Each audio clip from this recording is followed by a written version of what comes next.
Évangile de Jésus-Christ selon saint Matthieu. En ce temps-là, Jésus monta en barque, refit la traversée, et alla dans sa ville de Capharnaüm.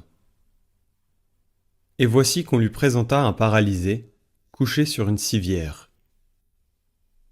Voyant leur foi, Jésus dit au paralysé : « Confiance, mon enfant, tes péchés seront pardonnés. »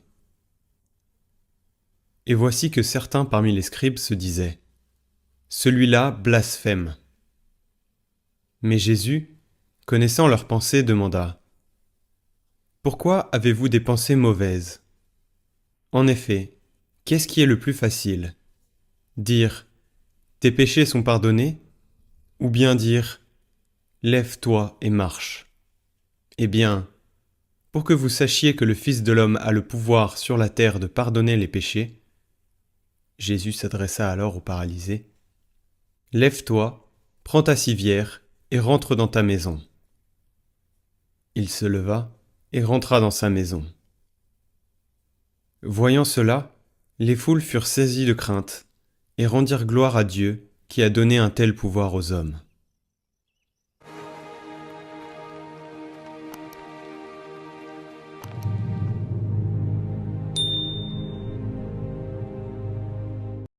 Commentaire de saint Cyril d'Alexandrie.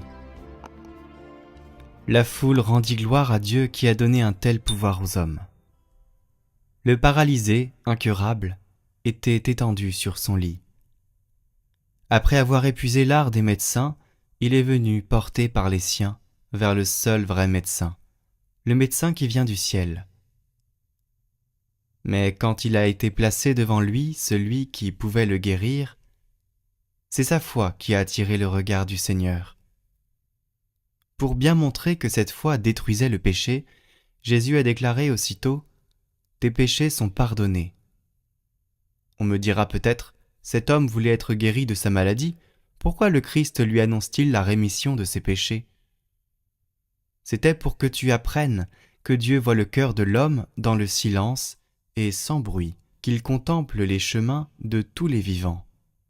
L'Écriture dit en effet : « Les yeux du Seigneur observent les chemins de l'homme, il surveille tous ses sentiers. » Pourtant, quand le Christ disait « Tes péchés sont pardonnés », il laissait le champ libre à l'incrédulité de l'assistance.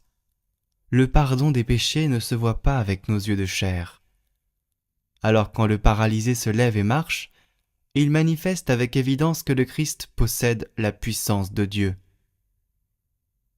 Qui possède ce pouvoir ? Lui seul ou nous aussi ? Nous aussi, avec lui. Lui, il pardonne les péchés parce qu'il est l'homme-Dieu, le Seigneur de la loi. Quant à nous, nous avons reçu de lui cette grâce admirable et merveilleuse, car il a voulu donner à l'homme ce pouvoir. Il a dit en effet aux apôtres : « Je vous le dis en vérité, tout ce que vous aurez délié sur la terre sera délié dans le ciel.